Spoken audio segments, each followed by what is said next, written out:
സർവശക്തനായ അള്ളാഹുവിൻ്റെ വിധിവിലക്കുകൾ അനുസരിച്ച് കഴിവിൻ്റെ പരമാവധി ജീവിതത്തിൽ അള്ളാഹുവിനെ തഖ്വ ചെയ്ത് ജീവിക്കണമെന്ന് ആമുഖമായി എന്നോട് നിങ്ങളോട് വസിയത്ത് ചെയ്യുകയാണ്. അള്ളാഹു സുബ്ഹാനഹു വ തആല മുത്തഖീങ്ങളായി ജീവിച്ച് മുസ്ലിമായി മരിക്കാനുള്ള തൗഫീഖ് നമുക്ക് എല്ലാവർക്കും നൽകി അനുഗ്രഹിക്കട്ടെ. പ്രിയമുള്ളവരെ, ഒരു അധ്യയന വർഷത്തിൻ്റെ ആരംഭത്തിൽ ക്ലാസ് മുറിയിലേക്ക് വന്ന അധ്യാപകൻ തൻ്റെ പുതിയ വിദ്യാർത്ഥികളെ തൻ്റെ പേര് പറഞ്ഞ് സ്വയം പരിചയപ്പെടുത്തുകയും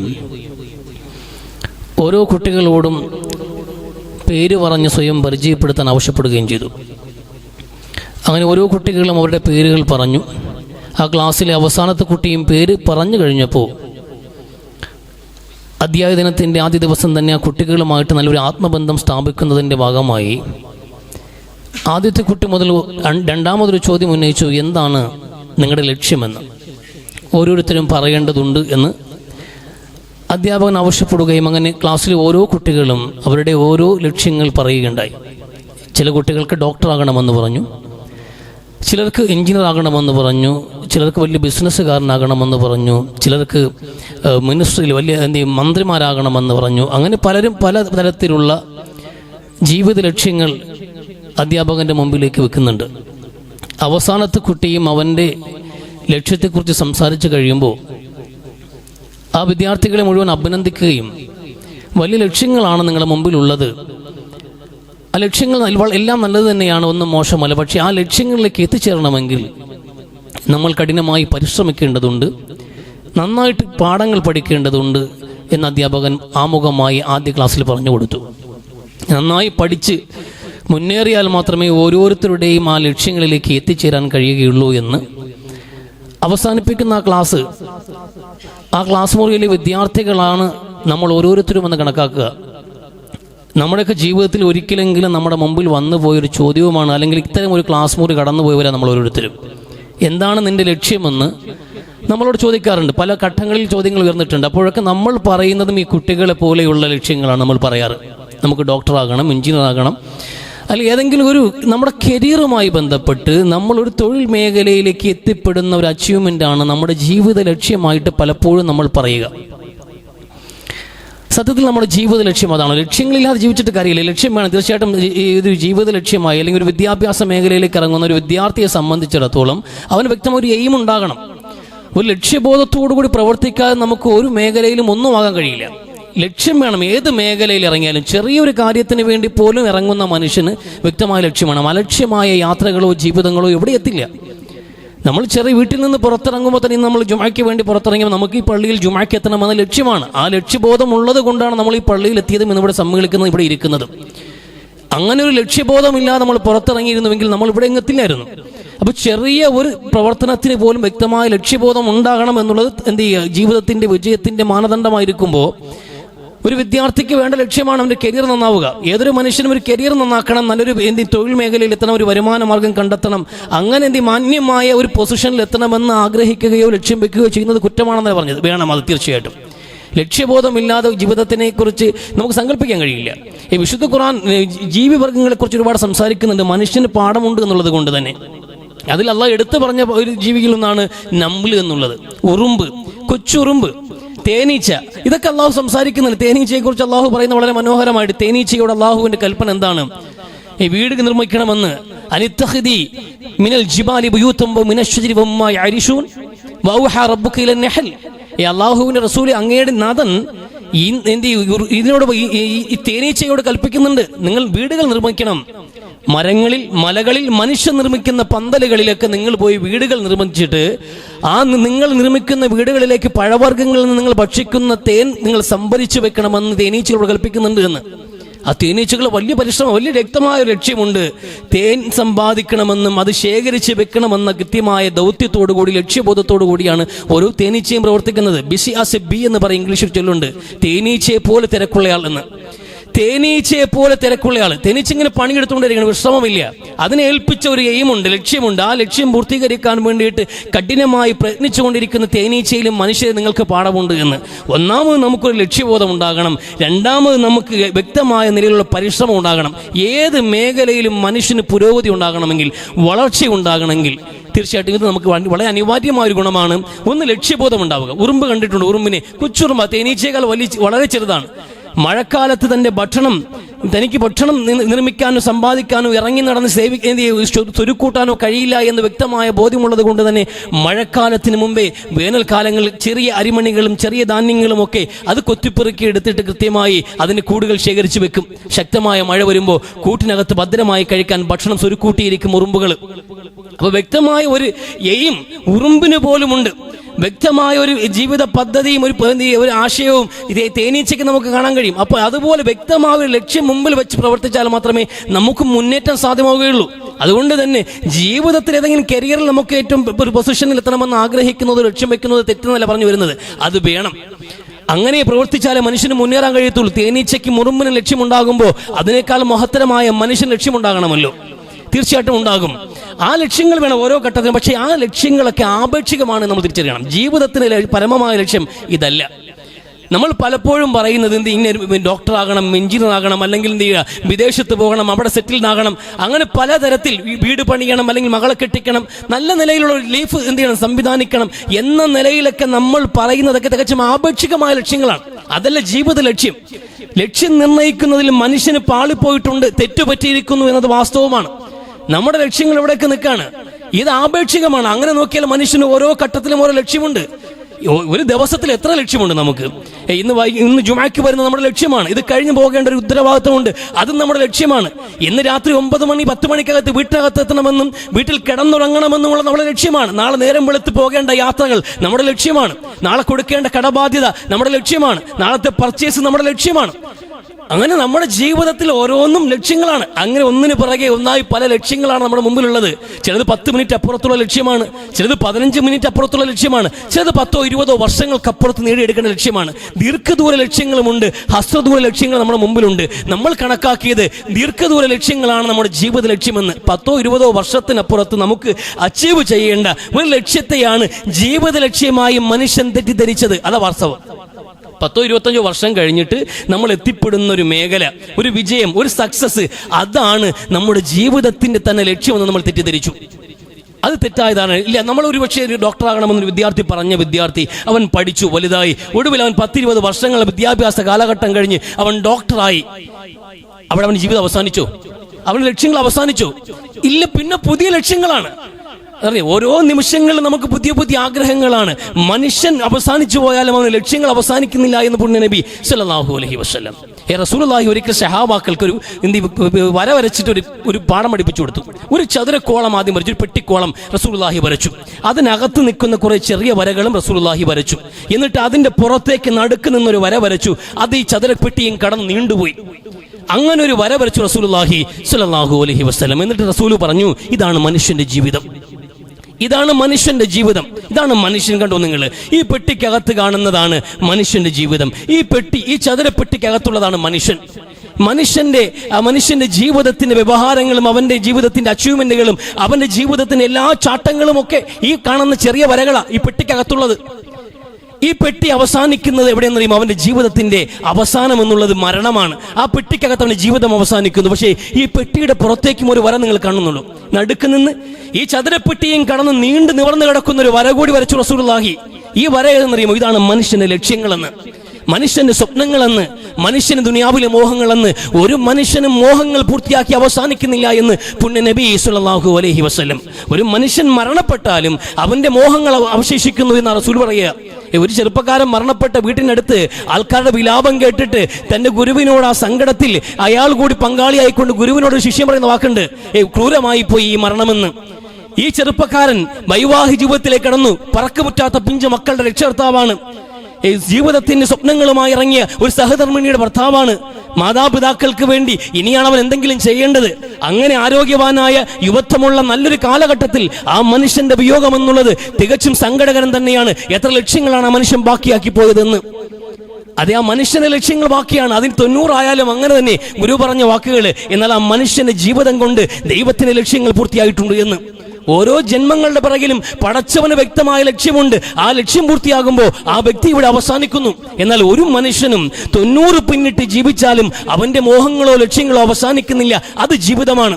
അതാ റസൂല് പറഞ്ഞത്. ഒരു ചെറുപ്പക്കാരനെ കുറിച്ച് സഹാബാക്കളുടെ മുമ്പിൽ അവതരിപ്പിക്കുമ്പോൾ ആ മനുഷ്യൻ നല്ല ജീവിതം കണ്ടിട്ട് റസൂല് ആ മനുഷ്യനെ കുറിച്ച് പറഞ്ഞാണ് അയാൾ ഒന്നായി മരിക്കട്ടെ എന്ന്. ആ മനുഷ്യൻ ഒന്നായി മരിക്കട്ടെ എന്ന് പറയുമ്പോൾ സഹാബത്ത് നബിയോട് ചോദിച്ചു, നബിയെ, എല്ലാ മനുഷ്യരും ഒന്നായി തന്നെയല്ലേ മരിക്കുക? ചിതറിപ്പോകാറില്ലല്ലോ എന്ന്. അന്ന് കാലത്ത് ബോംബൊന്നും കണ്ടുപിടിച്ചിട്ടില്ലല്ലോ.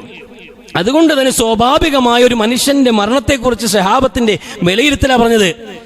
ഒരു മനുഷ്യനും ചിതറി മരിക്കുന്നില്ലല്ലോ റസൂലെ, എല്ലാവരും ഒന്നായി തന്നെയാണല്ലോ മരിക്കുന്നത്. ഒരു ശരീരത്തിൽ നിന്ന് ആത്മാവ് വേർപെടുന്നതാണല്ലോ മരണമെന്ന് റസൂൽ സ്വല്ലല്ലാഹു അലൈഹി വസല്ലം തങ്ങൾ പറഞ്ഞു. ഇല്ല, മനുഷ്യൻ ചിതറിയാ മരിക്കുക. മനുഷ്യൻ ചിതറിയാണ് മരിക്കുക. ഓരോ മനുഷ്യനും മരണം വരുമ്പോൾ അവന്റെ ചിന്തകളും മോഹങ്ങളും അവന്റെ ലക്ഷ്യങ്ങളും പല പല താഴ്വരകളിലായിരിക്കാം, പല ബിസിനസ് മേഖലകളിലായിരിക്കാം, പല പല രാജ്യങ്ങളിലായിരിക്കാം. അങ്ങനെ പല പദ്ധതികളിലായി, പല രാജ്യങ്ങളിലായി, പല താഴ്വരകളിലായി മനുഷ്യന്റെ ലക്ഷ്യങ്ങൾ വ്യാപിച്ച് ചിതറിക്കിടക്കുമ്പോഴാണ് ഒരു മനുഷ്യന് മരണമുണ്ടാവുക എന്ന് പുണ്യ നബി സല്ലല്ലാഹു അലൈഹി വസല്ലം. ചുരുക്കത്തിൽ ഞാൻ പറഞ്ഞു വരുന്നത്, നമ്മുടെ ദുനിയാവുമായി ബന്ധപ്പെട്ട ലക്ഷ്യങ്ങൾ ഓരോ അനുനിമിഷങ്ങളും നമുക്ക് ലക്ഷ്യങ്ങൾ മാറി മാറി വന്നുകൊണ്ടേയിരിക്കും. ദീർഘദൂര വിഷനുകളെ നമ്മൾ എന്ത് ചെയ്യണം? ആ ലക്ഷ്യങ്ങളെ നമ്മൾ കൃത്യമായി ജീവിത ലക്ഷ്യമായി തെറ്റിദ്ധരിച്ചു പോയി എന്ന വാസ്തവം. അതല്ല നമ്മുടെ ജീവിത ലക്ഷ്യം. മനുഷ്യൻ മരിച്ചാലും അവന്റെ ലക്ഷ്യങ്ങൾ ദുനിയാവിൽ അവസാനിക്കാൻ പോകുന്നില്ല. അപ്പൊ ഒന്നിന് പറയുക ഒന്നായി നമുക്ക് അച്ചീവ് ചെയ്യാം, നമുക്കത് പൂർത്തീകരിച്ച് മുന്നോട്ട് പോകാം. എന്നതിനപ്പുറത്ത് പരമമായ ജീവിത ലക്ഷ്യം എന്ത് എന്നൊരു ചോദ്യം നമ്മുടെ മുമ്പിലില്ലേ? എന്താ നമ്മുടെ ജീവിതം കൊണ്ട് ലക്ഷ്യമിടേണ്ടത്? ഒരു വിശ്വാസിയുടെ മുമ്പിൽ ഈ വിഷയം അവതരിപ്പിക്കുമ്പോൾ എളുപ്പമുള്ള കാര്യമാണ്. എന്താണ് നമ്മുടെ ജീവിതത്തിന്റെ പരമമായ ലക്ഷ്യമെന്ന് ഒരു മനുഷ്യനായി നമ്മൾ സംസാരിക്കേണ്ടതുണ്ട്. ഏത് വിശ്വാസിയും അവിശ്വാസിയും എല്ലാ മനുഷ്യന്റെയും ജീവിതത്തിന്റെ പരമമായ ലക്ഷ്യം ഒന്നേ ഒന്നാണ്. അത് മനുഷ്യൻ മനസ്സിലാക്കുന്നിടത്ത് വീഴ്ച പറ്റിയപ്പോഴാണ് വിശ്വാസികളും അവിശ്വാസികളും ഉണ്ടായത്. ഈ വിശ്വാസികളിൽ തന്നെ പലരും ഈ ദുനിയാവിന്റെ പളപളപ്പിൽ വഞ്ചിതരായി പോയപ്പോൾ പരമമായ ലക്ഷ്യം മറന്നുപോയി എന്നതും യാഥാർത്ഥ്യമാണ്. അത് നമ്മൾ മനസ്സിലാക്കാണ്. നമ്മുടെ ലക്ഷ്യം എന്താണ് എന്ന് ഓരോ മനുഷ്യന്റെ ലക്ഷ്യം മനുഷ്യൻ ആലോചിക്കണ്ടേ? നമ്മുടെ ലക്ഷ്യത്തെക്കുറിച്ച് ഈ ജീവിതം ഇങ്ങനെ സംവിധാനിക്കുമ്പോൾ ഇവിടെ ഉറുമ്പിന്റെ ജീവിതത്തിന് ലക്ഷ്യമുണ്ട്, തേനീച്ചയുടെ ജീവിതത്തിന് ലക്ഷ്യമുണ്ട്, ഈയാമ്പറ്റയുടെ ജീവിതത്തിന് ലക്ഷ്യമുണ്ട്. അങ്ങനെ ഒന്നും പാഴായി ഇവിടെ പടക്കപ്പെട്ടിട്ടില്ല. എല്ലാത്തിന്റെ മുമ്പിലും വ്യക്തമായ ലക്ഷ്യവും കർത്തവ്യവും ഉണ്ട് എന്നിരിക്കുമ്പോൾ നമ്മളെന്ന മനുഷ്യർ, ഈ മനുഷ്യൻ പാഴായ ജന്മങ്ങളാണ്. അഫഹസിബ്തും അന്നമാ ഖലഖനാകും അബസ വഅന്നകും ഇലൈനാ ലാ തുർജഊൻ. വിശുദ്ധ ഖുർആൻ. മനുഷ്യരെ നിങ്ങൾ കണക്കാക്കുന്നുണ്ടോ നിങ്ങൾ വെറും പാഴ് ജന്മങ്ങളാണെന്ന്? ഒരു പ്രസക്തിയുമില്ലാതെ ഇവിടെ ജനിച്ച് മരിച്ചു പോകുന്ന ചില പാഴ് അധ്യായങ്ങളാണ് മനുഷ്യരെന്ന് നിങ്ങൾ കണക്കാക്കുന്നുണ്ടോ എന്ന ഖുർആന്റെ ചോദ്യം. ഇബ്നു ഉസൈമീൻ റഹ്മത്തുള്ളാഹി തആല പറയുന്നുണ്ട്, മനുഷ്യരെ നമ്മൾ ഇവിടെ വന്നത് മാ ഖറജ്നാ ലിനഈശ കമാ നഈശുൽ ബഹായിം, ജീവിവർഗങ്ങള് ജന്തുലോകം ജീവിക്കുന്നത് പോലെ ജീവിക്കാൻ വേണ്ടി വന്നവരല്ല മനുഷ്യൻ. ജന്തുക്കൾക്ക് പോലും, ഓരോ ജീവിവർഗങ്ങൾക്ക് പോലും വ്യക്തമായ ലക്ഷ്യമുണ്ട്. അവരുടെ ജീവിതത്തിന് വ്യക്തമായ ഒരു എയിമുണ്ട് എന്നിരിക്കുമ്പോ ആ ജീവികളെ പോലെ ജീവിക്കേണ്ടവരല്ല മനുഷ്യർ. നഅകുലു വനശ്റബു വനനാമു, തിന്നുക, കുടിക്കുക, ഉറങ്ങുക, ഈ പണി ചെയ്യാനാണോ മനുഷ്യനോട് ഉണ്ടായത് എന്നാണ്. ഈ പണിക്കാണോ നമ്മളിവിടെ വന്നത്? കഷ്ടപ്പെട്ട് അധ്വാനിച്ച് പണമുണ്ടാക്കുക, അതൊക്കെ സമ്പാദിച്ച് ഭക്ഷിക്കുക, ഉടുക്കുക, ഉറങ്ങുക, ഇന്ന് നല്ല പാർപ്പിടങ്ങൾ പണിയുക, എന്നിട്ട് അവസാനം ഒരു ദിവസം മരണപ്പെട്ട് ഈ മണ്ണിലേക്ക് അളിഞ്ഞു തൊളിഞ്ഞു ചേരുന്ന വെറും പിണ്ടങ്ങളായ ശവശരീരങ്ങളായി അവസാനിപ്പിക്കേണ്ടവരാണോ മനുഷ്യൻ? അതാണോ മനുഷ്യൻ എന്ന അധ്യായം? നിങ്ങളുടെ ലക്ഷ്യം അതാണോ? ഒരു ദിവസം മണ്ണിൽ അലിഞ്ഞു ചേരുന്ന ഇവിടത്തെ ഉറുമ്പിനും മറ്റ് ജീവവർഗങ്ങൾക്ക് ചെറിയ പഴുതാരകൾക്കും പോലും ഭക്ഷണമായി തീരുന്ന ഒരവസ്ഥയിൽ മനുഷ്യൻ എന്ന അധ്യായം അവസാനിപ്പിക്കലാണോ നിങ്ങളുടെ ലക്ഷ്യമെന്നുള്ളത്? അല്ലല്ലോ. അതല്ല, അങ്ങനെ അള്ളാഹു നിങ്ങൾ പടച്ചിട്ടില്ല എന്ന്. മനുഷ്യരെ നിങ്ങൾ കൃത്യമായ ഒരു ലക്ഷ്യബോധത്തോടു കൂടി പടക്കപ്പെട്ടവരാണ്. എന്താണ് നിങ്ങൾ ലക്ഷ്യമെന്ന് നിങ്ങൾ അന്വേഷിക്കാത്തത് എന്താണ്? അതാണ് ചോദ്യം. എന്തുകൊണ്ട് നിങ്ങൾ ലക്ഷ്യത്തെക്കുറിച്ച് നിങ്ങൾ ആലോചിക്കുന്നില്ല? പരമമായ ജീവിതത്തിന്റെ ലക്ഷ്യത്തെക്കുറിച്ച്. ആ ലക്ഷ്യത്തെ മനസ്സിലാക്കണമെങ്കിൽ ഏതൊരു മനുഷ്യനും ആദ്യം മനസ്സിലാക്കേണ്ടത് ഞാൻ ആരാണ് എന്നതാണ്. ഈ ഞാൻ ആരെന്നുള്ള ചോദ്യമുണ്ട് മനുഷ്യന്റെ മുമ്പിൽ.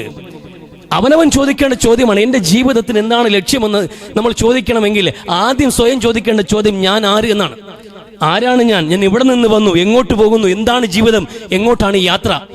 ഇത് നമുക്ക് ഉത്തരം കിട്ടേണ്ട ചോദ്യങ്ങളാണ്. നമ്മൾ ചോദിച്ചിട്ടുണ്ടോ ഇത്? ബഹുവല്ലദി അഖ്റജക്കും മിൻ ബുത്തൂനി ഉമ്മഹാത്തിക്കും ലാ തഅലമൂന ശൈഅ. അല്ലാഹു പറയാണ്, നിങ്ങളുടെ ഉമ്മമാർ പ്രസവിക്കുമ്പോൾ മനുഷ്യർ നിങ്ങൾക്ക് ഒന്നും അറിയില്ല. ഒന്നും അറിയാത്തവരായി തന്നെയാണ് ഏതൊരു കുഞ്ഞും ഇവിടെ പിറന്നു വീഴുന്നത്. ഏതൊരു കുഞ്ഞിന്റെയും ജന്മത്തിൽ അവൻ ഒന്നും അറിയില്ല. അവന് പിന്നെ എല്ലാം പഠിച്ചാണവൻ. ഓരോന്നും ചോദിച്ച് അവൻ പഠിക്കുകയായിരുന്നു. എന്താണിത്, ആരാണിത് എന്ന്. മനുഷ്യൻ അന്വേഷിച്ചു പഠിക്കാൻ തുടങ്ങി. അതാ മനുഷ്യന് സവിശേഷതയും. അവൻ അന്വേഷിച്ച് ഓരോന്നും മനസ്സിലാക്കി, അറിഞ്ഞു മനസ്സിലാക്കി, കേട്ടും ചോദിച്ചും കണ്ടും ചിന്തിച്ചും പഞ്ചേന്ദ്രിയങ്ങൾ കൊണ്ടും അവൻ മനുഷ്യൻ കാര്യങ്ങൾ ഒന്നൊന്നായി പഠിച്ചു മനസ്സിലാക്കിയിട്ടാണ് ഈ അറിവിന്റെ ലോകത്ത് മനുഷ്യൻ മുന്നേറുന്നത്. നമ്മൾ എത്ര ചോദ്യങ്ങൾ ചോദിച്ചു, എത്ര ഉത്തരങ്ങൾ നമുക്ക് കിട്ടി, നമ്മൾ എന്തുമാത്രം അറിവിന്റെ ഉടമകളാണ് ഇന്ന്, എത്രമാത്രം കാര്യങ്ങൾ നമുക്കറിയാം. പക്ഷെ ഇപ്പോഴും നമ്മൾ ഉത്തരം കണ്ടെത്തേണ്ട അടിസ്ഥാന ചോദ്യങ്ങൾ ബാക്കിയല്ലേ? ആരാണ് ഞാനെന്ന് ആരെന്ന് ചോദിച്ചാൽ നമ്മൾ ഹു ആ മൈ എന്നൊരു ചോദ്യമുണ്ട്. ഞാൻ ആര് എന്ന്. ആ ചോദ്യത്തിന് നമ്മൾ എന്താ ഉത്തരം കിട്ടുക? ഞാനൊരു മനുഷ്യനാണ് എന്ന്. ഇതാണ് നമ്മുടെ സാമാന്യ ബുദ്ധിയുള്ള മനുഷ്യന് എളുപ്പം പറയാൻ കഴിയുന്ന ഉത്തരം, ഞാനൊരു മനുഷ്യനാണ് എന്ന്. എന്നാൽ എന്താണ് മനുഷ്യൻ എന്നൊരു ചോദ്യമുണ്ടല്ലോ. ഞാൻ ആര് എന്ന ചോദ്യത്തിന്റെ അർത്ഥം അത് വിശാലമാകുമ്പോൾ എന്താണ് മനുഷ്യൻ എന്നൊരു ചോദ്യം ഉണ്ടാകും. അതിന് ഉത്തരം വേണം നമുക്ക്. എന്താണ് മനുഷ്യൻ? Nothing but pack of neuron എന്ന് പറഞ്ഞാൽ സയൻസിന്റെ ഭാഷ ഒന്നുമില്ല. ഒരു പാക്കറ്റ് ന്യൂറോണുകളുടെ ഒരു കൂട്ടം മാത്രമാണ് മനുഷ്യൻ എന്ന് പറഞ്ഞ ശാസ്ത്രത്തിന്റെ വാക്കുകൾ കൊണ്ട് നമുക്ക് തൃപ്തിപ്പെടാൻ കഴിയില്ല. അത് ശാസ്ത്രീയമായ നിരൂപണമാണ്, മനുഷ്യ ശരീരത്തെക്കുറിച്ചുള്ള വിലയിരുത്തലാണ്. അതിനും അപ്പുറത്തേക്ക് എന്താണ് മനുഷ്യൻ, എന്താണ് അവന്റെ ഉദ്യമം, എവിടെ നിന്നാണ് വന്നത്, എങ്ങോട്ടാണ് ഈ യാത്ര, എന്താണ് ഈ ജീവിതം, ഇതിനെക്കുറിച്ച് ഉത്തരം വേണമല്ലോ നമുക്ക്. ആ ഉത്തരം അന്വേഷിച്ച് മനുഷ്യർ ഇറങ്ങണം. ഓരോ മനുഷ്യനും ഇറങ്ങണ്ടേ.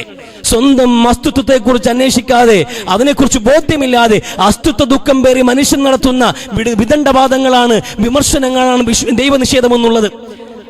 മനുഷ്യൻ മതവിശ്വാസികളെ നോക്കിയിട്ട് വിരൽ ചൂണ്ടിയിട്ട് കാണിക്കുന്ന ഈ കൊഞ്ഞണം കുത്തലുകളെല്ലാം സത്യത്തിൽ അവന്റെ അസ്തിത്വത്തെക്കുറിച്ചുള്ള ബോധ്യമില്ലാത്തത് കൊണ്ടാണ്. ഞാൻ ആര് എന്ന ചോദ്യത്തിന് ഉത്തരം കിട്ടാത്ത മനുഷ്യന്റെ വ്യാകുലതയാണ് ഈ ദുനിയാവിൽ കാണുന്ന യുക്തിവാദം. നമ്മൾ അന്വേഷിക്കണം ഞാൻ ആര് എന്നതിനെ കുറിച്ച്. ഒരു മനുഷ്യൻ സത്യസന്ധമായ അന്വേഷണത്തിന് ഇറങ്ങിയാൽ എന്താണ് മനുഷ്യൻ, എവിടെ നിന്ന് വന്നു എന്ന് അന്വേഷിക്കണ്ടേ നമ്മൾ.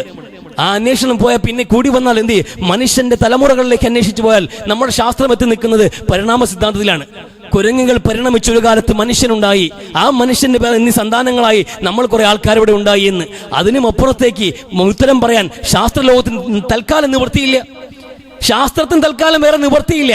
എത്തിപ്പെട്ട ഏക സൊല്യൂഷൻ ഇതാണ്, അതിനപ്പുറത്തേക്കൊന്നും പറയാൻ കഴിയുന്നില്ല. എന്നാൽ മതം മറുപടി പറയുന്നു. എന്റെ മതത്തിനോട് പുച്ഛം? മനുഷ്യനെ പടച്ചുവിട്ടവൻ, മനുഷ്യനെ സൃഷ്ടിച്ചു വിട്ടവൻ ഉത്തരം പറയുന്നു. മനുഷ്യന് ചോദ്യമുണ്ടെന്ന് അല്ലാഹുവിന് അറിയാം. ബുദ്ധിയുള്ളവനാണ് മനുഷ്യനെന്ന്, ചിന്തിക്കുന്നവനാണ്, കാര്യങ്ങൾ അന്വേഷിച്ച് മനസ്സിലാക്കുന്നവനാണ് മനുഷ്യൻ എന്നുള്ളതുകൊണ്ട് ആ മനുഷ്യന്റെ ചോദ്യങ്ങൾക്കുള്ള ഉത്തരം റബ്ബ് പറയുന്നുണ്ട്. നിങ്ങളുടെ ബുദ്ധിയും മനസാക്ഷിയും സ്വീകരിച്ചാൽ മതി. ഓരോ മനുഷ്യനും അവന്റെ ബുദ്ധിക്ക് അനുയോജ്യമായ അവന്റെ ചോദ്യങ്ങൾക്ക് സംതൃപ്തമായ മറുപടി പറയുന്നത് മതഭേദങ്ങൾ മാത്രമാണ്. മനുഷ്യനെ കുറിച്ച് വിശുദ്ധ ഖുർആൻ അവന്റെ സൃഷ്ടിപ്പിന്റെ ആദ്യ സംഭവം പറയുമ്പോൾ തന്നെ വ്യക്തമായി പറഞ്ഞു ആരാണ് മനുഷ്യനെന്ന്.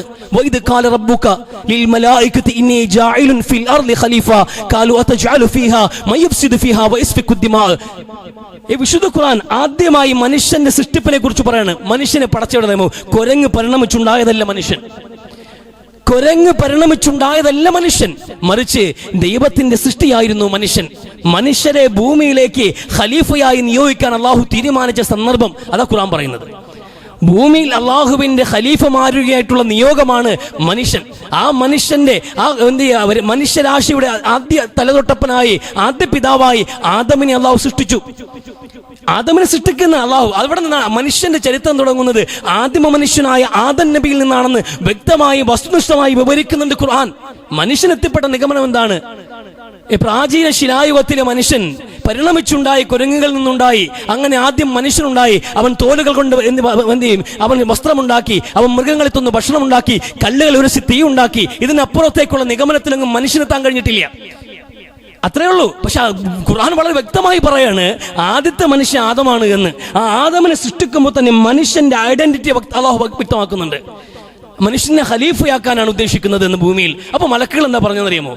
മലക്കുകൾ പറഞ്ഞ അല്ലാഹു എന്തിനാണ് അങ്ങനെ കുറെ ആൾക്കാരെ സൃഷ്ടിക്കുന്നത്? മനുഷ്യനെ ഖലീഫയാക്കുമ്പോൾ പ്രശ്നം എന്താണെന്നറിയുമോ? അതജഅലു ഫീഹാ മയഫ്സിദു ഫീഹാ വയസ്ഫികു ദിമാ. അവർ ഇച്ഛകൾക്ക് അടിമപ്പെട്ടവരാണ്. അവരുടെ ഇച്ഛാശേഷി ഉണ്ടല്ലോ, ഇച്ഛാശേഷി അവരിൽ ഉണർന്നു വരുമ്പോ, ഇച്ഛകൾ പൂർത്തീകരിക്കാൻ മനുഷ്യൻ വെമ്പൽ കൊള്ളുമ്പോ അവരിൽ മൃഗീയത ഉണരും. ഒരു അനിമലാണ് മനുഷ്യൻ, പകുതി മൃഗമാണ് മനുഷ്യൻ. അവന്റെ മൃഗീയത ഉണരുമ്പോ അവന്റെ ഇച്ഛകൾ പൂർത്തീകരിക്കാൻ വേണ്ടി അവൻ ഏത് തോന്നിവാസവും ചെയ്യാൻ തയ്യാറാകും. അങ്ങനെ ഭൂമിയിൽ കുഴപ്പങ്ങൾ ഉണ്ടാക്കും. ആ കുഴപ്പങ്ങൾ കൊലപാതകം വരെ ഉണ്ടാക്കും. മനുഷ്യൻ തമ്മിലടിക്കും. ഈ ദുനിയാവിൽ ചോരപ്പുഴ ഒഴുക്കും. ഇത് കുഴപ്പമാണ് ഈ ആൾക്കാർ. ഇവരെയാണോ ഖലീഫയാക്കുന്നത് എന്ന മലക്കുകളുടെ ചോദ്യം. അതാ ചോദ്യം. മനുഷ്യൻ എന്ത് ചെയ്യും? മനുഷ്യനിലുള്ള അവൻ മൃഗമാണ് എന്നുള്ളത് വ്യക്തമായി മലക്കുകൾ പറയുമ്പോൾ അള്ളാഹു അതിന് മറുപടി പറയുന്നത്, അതിന് കൗണ്ടർ ചെയ്യുന്ന എങ്ങനെയാണെന്ന് അറിയുമോ? അവൻ അറിവ് കൊടുത്തിട്ട് മനുഷ്യന് വൈജ്ഞാനിക ബോധം എന്ന സംഗതി കൂടിയുണ്ട്, വിജ്ഞാനശേഷി എന്ന വിവേകം എന്നൊരു ശേഷി കൂടി ഉണ്ട് എന്ന്. ഇച്ഛകളെയും അതുകളിങ്ങനെ ഇച്ഛകൾ അവനിൽ ഉണ്ടാക്കുന്ന മൃഗീയതയെയും അതിജീവിക്കാനുള്ള വൈജ്ഞാനിക ബോധം, വിവേകം എന്ന ശേഷി കൂടി മനുഷ്യനുണ്ട് എന്ന്. അതുകൊണ്ട് അവൻ അതിജീവിക്കും. നല്ല മനുഷ്യൻ അങ്ങനെയും ഉണ്ടാകുമെന്ന് അള്ളാഹുവിന്റെ മറുപടി. അപ്പൊ ഈ രണ്ട് ഗുണങ്ങൾക്കിടയിൽ സമ്മിശ്രമായി നിൽക്കുന്ന പകുതി അനിമൽ, മൃഗത്തിന്റെ സ്വഭാവവും ബാക്കി മനുഷ്യന്റെ സ്വഭാവമുള്ള വേറിട്ടൊരു സൃഷ്ടിയായിട്ടാണ് അള്ളാഹു മനുഷ്യനെ സംവിധാനിക്കുന്നത്. അള്ളാഹുവിന്റെ ഭൂമിയിലെ ഖലീഫയായിട്ട് വലിയ നിയോഗമാണ്. അങ്ങനെ സംവിധാനിച്ചിട്ട് അള്ളാഹു നിങ്ങൾ പിന്നെ ഭൂമിയിലേക്ക് ഇറങ്ങുക, സ്വർഗത്തിൽ പാർപ്പിച്ച് മനുഷ്യനെ ഭൂമിയിലേക്ക് അയച്ചിട്ട് നിങ്ങൾക്ക് അവിടെ വലക്കും നിങ്ങൾക്ക് വ്യക്തമായ ഒരു കാലഘട്ടത്തിന് സ്വൈര ജീവിതം ദുനിയാവിൽ അനുവദിക്കുന്നു. ഇവിടെ നിങ്ങൾക്ക് ജീവിതമുണ്ട്, സ്വസ്ഥമായ ഒരു ജീവിതത്തിനുള്ള എല്ലാ സാഹചര്യങ്ങളും ദുനിയാവിൽ ഒരുക്കിയിട്ടുണ്ട്. വ്യക്തമായ ഒരു കാലഘട്ടത്തിലേക്ക് മാത്രം, കുറഞ്ഞൊരു കാലഘട്ടത്തിന്റെ ജീവിതത്തിന് വേണ്ടിയാണ് നിങ്ങൾ ഈ ഭൂമിയിലേക്ക് അയക്കുന്നത്. നിങ്ങളുടെ യഥാർത്ഥ പാർപ്പിടം സ്വർഗമാണ്. നിങ്ങളൊരു പരീക്ഷണത്തിന് വേണ്ടി ഇവിടെ അയക്കാണ്. നിങ്ങൾ ഖലീഫയായിട്ട്, അള്ളാഹുവിന്റെ ഖലീഫയായി ഭൂമിയിൽ നിങ്ങൾ എങ്ങനെ പ്രവർത്തിക്കുന്നു എന്ന് നിരീക്ഷിക്കാൻ വേണ്ടിയാണ് ഈ ദുനിയാവിലേക്ക് നിങ്ങൾ നിയോഗിക്കുന്നത്. ഇതാണ് ജീവിതം. ആരാണ് മനുഷ്യനെന്ന് അത് വ്യക്തമായി പറയാം. ആരാണ് മനുഷ്യൻ, എന്താണ് ജീവിതമെന്ന് വ്യക്തമായി അള്ളാഹ് പഠിപ്പിക്കുകയാണ്. ഒന്നാമത് മനുഷ്യൻ മനസ്സിലാക്കേണ്ടത്, ഞാൻ എന്ന മനുഷ്യൻ ഒരു ദൈവത്തിന്റെ ക്രിയേഷനാണ്, നിർമ്മിതിയാണ് എന്നതായി മനസ്സിലാക്കണം. ഒരു മനുഷ്യൻ അവൻ ആര് എന്ന ചോദ്യത്തിന് ഉത്തരം കിട്ടണമെങ്കിൽ മൻ അറഫ നഫ്സഹു അറഫ റബ്ബ എന്നൊരു പ്രയോഗമുണ്ട്. സ്വന്തം ശരീരത്തെ മനസ്സിലാക്കുന്നവൻ അവൻ ദൈവത്തെ മനസ്സിലാക്കി എന്ന്. സ്വന്തം അസ്തിത്വത്തെ കുറിച്ച് അന്വേഷിച്ച് ഒരു മനുഷ്യന് ഉത്തരം കണ്ടെത്താൻ ഇറങ്ങിയാൽ അവൻ അല്ലാഹുവിലല്ലാതെ അവസാനിക്കില്ല അവന്റെ ചോദ്യം. എന്നെ സൃഷ്ടിച്ചൊരു ദൈവമുണ്ട് എന്ന്, ഒരു റബ്ബുണ്ട് എന്ന വിശ്വാസത്തിലാണ് അവൻ ഉത്തരം പൂർണ്ണമാവുക.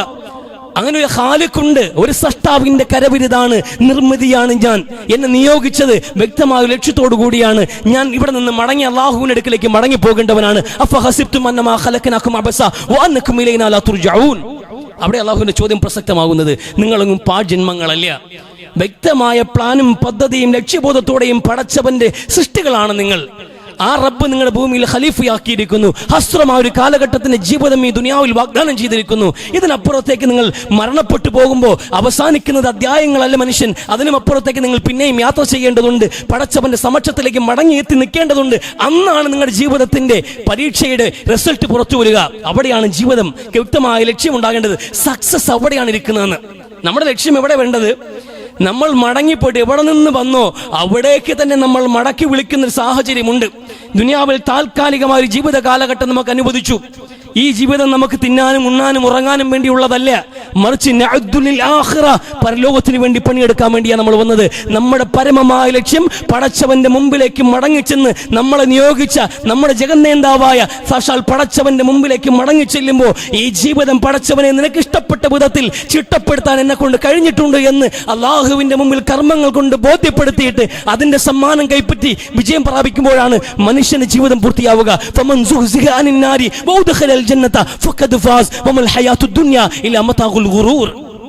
മനുഷ്യ ജീവിതത്തിന്റെ ലക്ഷ്യം പൂർത്തിയാവുന്ന എവിടെന്നറിയുമോ? എന്താണ് വിജയം? എന്താണ് വിജയം എന്നറിയുമോ നിങ്ങൾക്ക്? വമൽ ഹയാത്തു ദുനിയ ഇല്ലാ മതാഉൽ ഗുറൂർ എന്ന് അവസാനിക്കുന്നിടത്ത് ഈ ദുനിയാവിന്റെ മോഹവലയങ്ങളിൽപ്പെട്ട് വഞ്ചിക്കപ്പെടുന്ന ഈ ദുനിയാവിന്റെ താൽക്കാലികമായ ആപേക്ഷികമായ ലക്ഷ്യങ്ങൾ കുടുങ്ങിക്കിടക്കുന്നവനല്ല യഥാർത്ഥ ജീവിതത്തിൽ ലക്ഷ്യം പൂർത്തിയാക്കുന്നത്. ഈ ദുനിയാവ് ഒരു വഞ്ചനാപരമായ ലോകമാണ്. ഇവിടെ ഒരുപാട് മോഹങ്ങൾ ഉണ്ടാകും, കെട്ടുപാടുകൾ ഉണ്ടാകും. ഈ ദുനിയാവ് കണ്ടിട്ട് ദുനിയാവിന്റെ ആപേക്ഷികമായ ലക്ഷ്യങ്ങൾ പരമമായ ലക്ഷ്യമായി കണക്കാക്കി ജീവിക്കുന്ന മനുഷ്യൻ ഇടറി വീഴുമ്പോ അവൻ നഷ്ടപ്പെട്ടു പോകുന്നത് യഥാർത്ഥ വിജയമാണ്.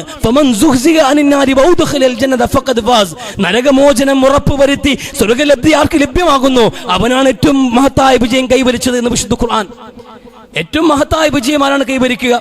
അവന്റെ കർമ്മങ്ങൾ പരിശോധിച്ചപ്പോ കൊള്ളാം, ഇവൻ പെർഫെക്റ്റ് ആയിട്ട് അള്ളാഹു നൽകിയ ജീവിതം എന്ന പരീക്ഷണത്തിൽ നന്നായി പ്രവർത്തിച്ചു, നല്ല മാർക്കോടെ പാസ്സായിരിക്കുന്നു, ഇവന് നരകം നിഷിദ്ധം, ഇവന് സ്വർഗം അനുവദനീയം എന്ന് പറഞ്ഞ് സ്വർഗലബ്ധി ആര് ഉറപ്പിക്കുന്നുവോ അവൻ പാസ്സായിരിക്കുന്നു, അവനാണ് ഏറ്റവും മഹത്തായ വിജയം കൈവരിച്ചത് എന്ന് വിശുദ്ധ ഖുർആൻ. അതാണ് നമ്മുടെ മുമ്പിലുള്ളത്. ദുനിയാവിൽ ആപേക്ഷികമായ വിജയങ്ങളല്ല യഥാർത്ഥത്തിൽ നമ്മൾ ലക്ഷ്യം വെക്കേണ്ടത്, പാരത്രിക വിജയമാണെന്ന്.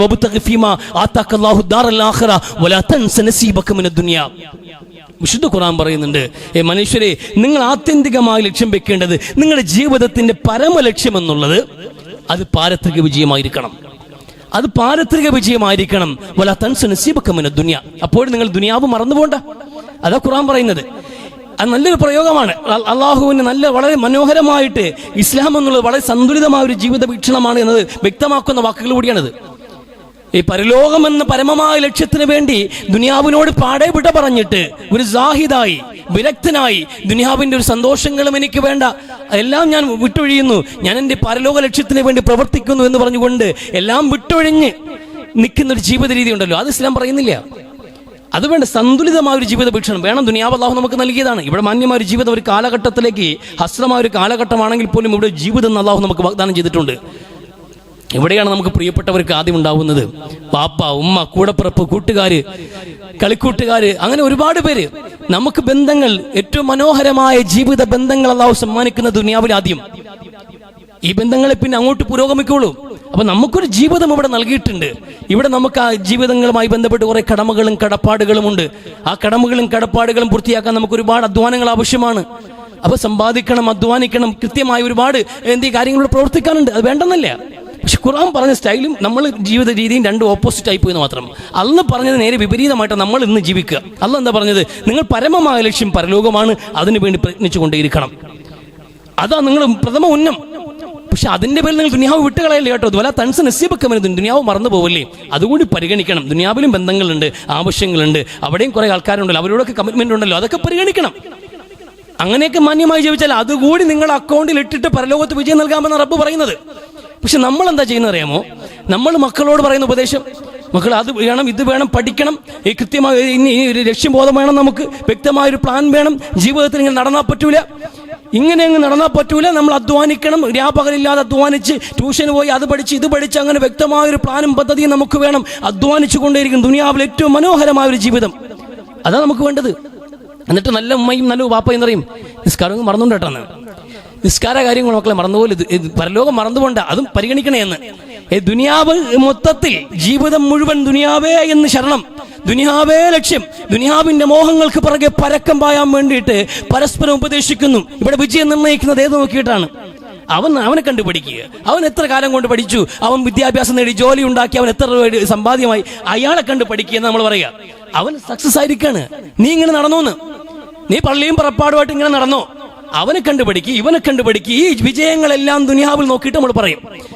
അങ്ങനെ അവനെ കണ്ടപ്പോൾ നമ്മൾ അവനെ കണ്ടും ഇവനെ കണ്ടും ഒക്കെ പഠിക്കാറിറങ്ങി ഇങ്ങനെ പരിശ്രമിച്ചുകൊണ്ടിരിക്കുമ്പോൾ ഇടയ്ക്ക് ഒരു നല്ല ഉപദേശവും കിട്ടും. പരലോകം മറന്നുകൊണ്ട് കേട്ടോ എന്ന്. പക്ഷെ പടച്ചോ അങ്ങനെയല്ലേ പറഞ്ഞത്? പരലോകത്തിന് വേണ്ടിയേ പണിയെടുത്തുകൊണ്ടിരിക്കൂ എന്ന്. അതാണ് മെയിൻ എന്ന്, അതാണ് ഏറ്റവും പ്രധാനമെന്ന്. എന്നിട്ട് പറയുന്നത് ദുനിയാവ് മറന്നുകൊണ്ടാന്നാ. അപ്പൊ നമ്മൾ തിരിച്ചാപ്പ് ചിന്തിക്കുന്നേ. വളരെ അപൂർവം ചില നിമിഷങ്ങളിലാണ് നമ്മൾ മറന്നു കളയേണ്ട, രണ്ടരക്കത്തെങ്കിലും നിസ്കരിച്ചൊക്കെ പോയി നാളെ പരലോകത്ത് ഉപകരിക്കുമെങ്കിലോ എന്ന്. അപ്പോൾ അത്രയും വളരെ ഹസ്ത്രമായ ഒരു കാലഘട്ടം മാത്രമേ ഇവിടെ ഉള്ളൂ എന്ന് നമുക്ക് ബോധ്യമുണ്ട്. അനശ്വരമായ ഒരു പരലോകത്തേക്ക് നമ്മൾ യാത്ര ചെയ്യുന്നതെന്ന് ബോധ്യം നമുക്കുള്ളപ്പോഴും നമ്മൾ ഈ ദുനിയാവിലാണ് നമ്മൾ എന്ത് ചെയ്യും, എല്ലാം ഫോക്കസ് ചെയ്യുന്നത്. ഈ സഹാബക്കൾക്കിടയിൽ അവരുടെ വിരക്തി കണ്ടിട്ട്, അവർ പരലോകത്തിന് വേണ്ടിയുള്ള പരിശ്രമം കണ്ടിട്ട് അവരോട് ഉപദേശിക്കേണ്ടി വന്നത് തിരിച്ചാണ്. നിനക്ക് നിന്റെ കണ്ണുകളോട് കടമയുണ്ട്. എന്തിനാ ഇത്രയും ഉറക്കമളച്ച് നിസ്കരിക്കുന്നത്? ഉറക്കമേ ഇല്ലാതെ രാത്രി ഉറക്കമേ ഇല്ല. എന്തുകൊണ്ട് ഉറങ്ങാൻ കഴിയുന്നില്ല എന്നറിയുമോ? ഇതൊരു ചെറിയ കാലഘട്ടമാണ്. നാളെ പരലോകത്തേക്ക് വേണ്ടി എന്തെങ്കിലും കയ്യിൽ വേണ്ടിയെന്ന്. അപ്പൊ പരലോകത്തിന്റെ പരമമായ ലക്ഷ്യത്തിന് വേണ്ടി, ആ ലക്ഷ്യപ്രാപ്തിക്ക് വേണ്ടിയിട്ടുള്ള പരിശ്രമത്തിന്റെ തീവ്രത എത്രത്തോളം എത്തിയെന്നറിയുമോ? ഉറക്കമില്ല ചില ആൾക്കാർക്ക്. റസൂലിന് ഉപദേശിക്കേണ്ടി വന്നു, ഉറങ്ങണം, കണ്ണിനോട് കടമയുണ്ട് കേട്ടോ നിങ്ങൾക്ക് എന്ന്. ഭാര്യയുമായിട്ട് ശാരീരിക ബന്ധത്തിന് പോലും താല്പര്യമില്ല. അതൊക്കെ വിരക്തനായിട്ട് ഇങ്ങനെ എല്ലാ നിലയിലും അള്ളാഹുവിന്റെ അടുക്കലേക്ക് എത്തിയിട്ട് ആ വിചാരണ പൂർത്തിയാക്കി സ്വർഗം പിടിക്കാനുള്ള പരിശ്രമത്തിൽ റസൂല് പറഞ്ഞു ഭാര്യയോട് കടമയുണ്ട് എന്ന്. ഭാര്യയോട് നിങ്ങൾ ഉറങ്ങണം, ഭക്ഷണം കഴിക്കണം, ഇടയ്ക്കിടയ്ക്ക് നോമ്പ് പിടിക്കാം, എല്ലാ ദിവസവും നോമ്പ് പിടിക്കണ്ട, ഭാര്യയ്ക്ക് കടമയുണ്ട് എന്ന്. ജീവിതത്തിന്റെ എല്ലാ സന്തോഷങ്ങളും അനുഭവിക്കാൻ, അതങ്ങ് വിട്ടറിഞ്ഞു പോകണ്ട എന്ന് അങ്ങനെ ഉപദേശിക്കേണ്ടി വന്നൊരു കാലഘട്ടം കടന്നു പോയപ്പോ ഇന്ന് നമുക്കെന്ത് ഈ ദുനിയാവിന്റെ ഭ്രമം പിടിച്ച് ജീവിക്കുന്ന ആൾക്കാരോട് മറന്നുപോലെ പരലോകവും എന്ന് പറയേണ്ട അവസ്ഥയുണ്ടായി എന്നുള്ളതാണ് ഇന്ന് ഏറ്റവും വലിയ സങ്കടകരം. അത്രത്തോളം നമ്മൾ അതപ്പതിച്ചിട്ടുണ്ട്. വളരെ ചെറിയൊരു കാലഘട്ടത്തിന്റെ ജീവിതം മാത്രമേ നമ്മുടെ മുമ്പിലുള്ളൂ എന്ന് വിളിക്കുമ്പോഴും 600-700 വർഷം ജീവിച്ചവരുടെ ആയുസ്സൊന്നും നമുക്കില്ല. 60-70 ഇടയിൽ മാത്രമാണ് എന്റെ ഉമ്മത്തിന്റെ ശരാശരി പ്രായമെന്ന് പുണ്യ നബി സല്ലല്ലാഹു അലൈഹി വസല്ലം. ഈ കൗമാരവും പിന്നിട്ട് വിട്ട് തിരിച്ചറിവിന്റെ പ്രായത്തിലേക്ക് 17, 18, 20 വയസ്സ് കഴിഞ്ഞിട്ട് യഥാർത്ഥ ജീവിതത്തിലേക്ക് കാലെടുത്ത് വെക്കുന്ന ആ നിമിഷം മുതൽ മരണം വരെയും മനുഷ്യ പാഞ്ഞുകൊണ്ടിരിക്കുന്ന ഈ ദുനിയാവിന് വേണ്ടിയില്ലേ? എത്ര കാലത്ത് ജീവിതം ഉണ്ടാകും? എത്ര കാലത്ത് ജീവിതം ഇവിടെ ഉണ്ടാകും? അത് നമ്മൾ എത്ര കാലമാണെങ്കിലും ശരി ഇവിടെ അങ്ങോട്ട് ജയിക്കുക, അതിനപ്പുറത്തുള്ളതൊക്കെ പിന്നെ എന്ന മട്ടിലുള്ള യാത്ര ഒരിക്കലും സുഗമമാവില്ല. പരമമായ ലക്ഷ്യം മറന്നുകൊണ്ട് ആപേക്ഷികമായ ലക്ഷ്യങ്ങളെ ജീവിത ലക്ഷ്യമായി കണക്കാക്കുന്നത് വലിയൊരു തെറ്റിദ്ധാരണയാണ്. വലിയ പരാജയത്തിലേക്ക് നമ്മളത് കൊണ്ടെത്തിക്കുമെന്ന് തിരിച്ചറിയുക. അത് ചിന്തിച്ച് മനസ്സിലാക്കി പ്രവർത്തിക്കാൻ തൗഫീഖ് നൽകി അനുഗ്രഹിക്കട്ടെ. പ്രിയമുള്ളവരെ, ആദരവായ റസൂൽ സല്ലല്ലാഹു അലൈഹി വസല്ലമ തങ്ങളുടെ വീടിനകത്ത് റസൂലിനെ കാണാൻ വേണ്ടി കടന്നു വന്ന ഉമർ ഇബ്നുൽ ഖത്താബ് റളിയല്ലാഹു അൻഹു റസൂലിനെ കാണുന്നത് ഒരു പനയോലപ്പാലയിൽ റസൂലുള്ളാഹി കിടന്ന് ഉറങ്ങി എഴുന്നേറ്റിരിക്കുന്ന രംഗമാണ്. പനയോലപ്പാലയിൽ സ്വാഭാവികമായിട്ട് കിടന്നുറങ്ങി എഴുന്നേൽക്കുമ്പോൾ ഉണ്ടാകുന്ന അപ്പോൾ ആ പനയോലയുടെ പാടുകളൊക്കെ റസൂലിൻ്റെ മുഖത്ത് കാണാൻ കഴിയുന്നുണ്ട് ഉമർ ഇബ്നുൽ ഖത്താബ് റളിയല്ലാഹു അൻഹുവിന്. സത്യത്തിൽ അത് കണ്ടപ്പോൾ ഒരു സങ്കടം തോന്നി. അങ്ങനെ നബിയുടെ ഒരു പൊസിഷൻ ആലോചിക്കുമ്പോൾ അറേബ്യൻ അർദ്ധദ്വീപിൽ ഒരു രാജാവായി വാഴാൻ മാത്രം അനുയായികളെ സമ്പാദിക്കാൻ കഴിഞ്ഞിട്ടുള്ള, അറേബ്യയിൽ അത്രയും വലിയ സ്വാധീന ശക്തിയായി മാറിയിട്ടുള്ള, ലോകത്തിൻ്റെ തന്നെ നേതാവ് എന്ന് വ്യക്തമായി തിരിച്ചറിഞ്ഞിട്ടുള്ള ഉമറിനെ സംബന്ധിച്ചിടത്തോളം കിസ്രയും കൈസറും ഹുർമുസിൻ്റെ മകൻ കിസ്രയും ഒക്കെ ഹബഷയുടെ അധിപനുമൊക്കെ അവരൊക്കെ ജീവിച്ചു പോകുന്ന ഒരു രാജകീയ ജീവിതത്തിൻ്റെ ഒരു ഊഹാപോഹങ്ങളും കഥകളൊക്കെ ഒരുപാട് കേട്ടുപരിചയമുള്ള ആളാണ് ഉമർ റളിയല്ലാഹു അൻഹു. അപ്പോൾ അങ്ങനെ ഈ രാജാക്കന്മാർ ജീവിക്കുന്നിടത്ത് ഈ വിശ്വാസികളുടെ നായകൻ്റെ ഒരു അവസ്ഥ കണ്ട് അദ്ദേഹം കണ്ണ് നിറഞ്ഞത് കണ്ടപ്പോൾ റസൂലുള്ളാഹി ചോദിക്കുന്നു, എന്താ ഉമറെ കരയുന്നത്? എന്തപ്പോൾ സങ്കടം? എന്താണ് സങ്കടമെന്ന് ചോദിക്കുമ്പോൾ റസൂലിനോട് പറയുന്നത്, നബിയെ, ഹുർമുസിൻ്റെയും മകൻ കിസ്രയുടെയും അതിന് കൈസറിൻ്റെയും ഒക്കെ ജീവിതം നോക്കുമ്പോൾ അങ്ങ് ഈ പനയോലപ്പായിൽ കിടന്നുറങ്ങുന്ന കാണുമ്പോൾ അങ്ങയുടെ അനുയായി എന്ന നിലയിൽ എനിക്കുണ്ടായ ഒരു ന്യായമായ സങ്കടത്തിൻ്റെ മേൽ കണ്ണ് നിറഞ്ഞു പോയതാണ് എന്ന് പറയുമ്പോൾ അവർ ദുനിയാവ് കൊണ്ടുപോകട്ടെ, അവർ ദുനിയാവ് കൊണ്ടുപോകട്ടെ, നമുക്ക് ആഖിറമുണ്ടല്ലോ എന്ന്. എന്ന് വിശുദ്ധ ഖുർആൻ. നമ്മുടെ പരമമായ ലക്ഷ്യം പരലോകമാണ് ഉമറെ. അവിടെയാണ് നമുക്ക് അധികാരങ്ങളുള്ളത്, അവിടെയാണ് വലിയ സാമ്രാജ്യമുള്ളത്. ഓരോ മനുഷ്യനും വലിയ സാമ്രാജ്യമുണ്ടാകും. ഓരോരുത്തരും രാജകീയമായി ജീവിക്കുന്ന സ്വർഗമാണ് നമ്മുടെ മുമ്പിലുള്ളത് എങ്കിൽ ദുനിയാവിൽ അവർ കൊണ്ടുപോട്ടെ, നമുക്ക് പരലോകമുണ്ടല്ലോ എന്ന്. അതാണ് വലൽ ആഖിറത്തു ഖൈറുൽ ലക മിനൽ ഊല.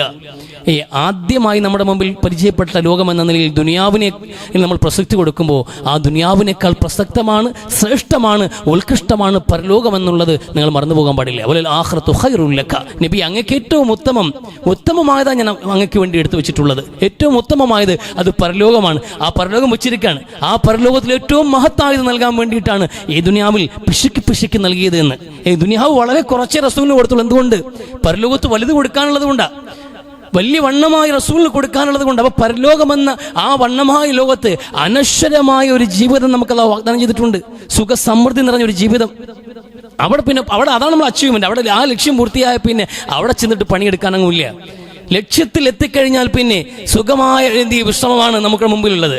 ആ സുഖമായ വിശ്രമവും കുടുംബത്തോടൊപ്പം ഉല്ലസിച്ചുകൊണ്ടുള്ള സന്തോഷകരമായ കളിയും ചിരിയും തമാശകളും നിറഞ്ഞ മനോഹരമായ ഒരു ജീവിതം നമ്മൾ ആഗ്രഹിക്കുന്ന ഒരു പരിപാടി ഉണ്ടല്ലോ. ഒരു ജോലിക്കും പോവാതെ, ഒരു ജോലിയില്ല, ഒരു ടെൻഷനുമില്ല, ഒരു പ്രാരാബ്ദവും ബുദ്ധിമുട്ടും ഒന്നുമില്ലാതെ, അലാറം വെച്ച് ഉറക്കമെണീക്കാതെ, അലാറം വെച്ച് നമസ്കരിക്കാൻ പോയി അങ്ങനെ പണിയെടുക്കുന്ന, കഷ്ടപ്പെട്ട് അധ്വാനിച്ച് ജീവിക്കുന്ന സാഹചര്യമൊക്കെ മാറിയിട്ട് എല്ലാം സുഖം, എല്ലാ സുഖ സൗകര്യങ്ങളും സമ്മേളിക്കുന്ന അനശ്വരമായൊരു ജീവിതം അത് പടച്ചവൻ നമുക്ക് വാഗ്ദാനം ചെയ്തിട്ടുണ്ട്. അതാണ് നമ്മുടെ പരമമായ ലക്ഷ്യം. ആ ലക്ഷ്യത്തിന് വേണ്ടിയിട്ട് ചില ത്യാഗങ്ങൾക്ക് നമ്മൾ ദുനിയാവിൽ സന്നദ്ധരാകണം. ചിലപ്പോൾ പടച്ചവന് വേണ്ടി സമയം മാറ്റിവെക്കാൻ കഴിയണം. ഈ പരലോകത്തിന് വേണ്ടി സമയം മാറ്റിവെക്കാൻ കഴിയണം. ദുനിയാവിൻ്റെ തിരക്ക് അതിന് തടസ്സമാകാൻ പാടില്ല. അതുകൊണ്ട് പരമമായ ലക്ഷ്യം അത് പരലോകമാണ്. ആ പരലോകത്തിൻ്റെ സാമ്രാജ്യങ്ങൾ ലക്ഷ്യമിട്ടുകൊണ്ട് വേണം നമ്മൾ ഓരോരുത്തരും പ്രവർത്തിക്കേണ്ടത്. അത് എത്ര ചെറിയ മനുഷ്യനും വലിയ ദർജകൾ നൽകപ്പെടുന്ന ലോകമാണ് പരലോകം എന്നുള്ളത്. അവർക്കെല്ലാവർക്കും സമന്മാരാണെന്ന് തോന്നുന്ന വിധത്തിലുള്ള മനോഹരമായ ജീവിതമാണ് അള്ളാഹു വാഗ്ദാനം ചെയ്യുന്നത്. അതുകൊണ്ട് ആ പരമമായ ലക്ഷ്യം മറന്നു പോകാതിരിക്കുക. അള്ളാഹുവിൻ്റെ മാർഗത്തിൽ കൃത്യമായി വ്യക്തമായ ഒരു പ്ലാനും പദ്ധതിയോടുകൂടിയും നമ്മൾ പരിശ്രമിച്ചു കൊണ്ടേയിരിക്കുക. അള്ളാഹു നമ്മുടെ ജീവിതത്തിൻ്റെ ഉടനീളമുള്ള ജീവിതം തഖ്വയിൽ അധിഷ്ഠിതമായി ജീവിക്കാനും വ്യക്തമായ ലക്ഷ്യപ്രാപ്തിക്ക് വേണ്ടി പ്രയത്നിക്കാൻ നമ്മൾ തൗഫീഖ് നൽകി അനുഗ്രഹിക്കട്ടെ. അള്ളാഹു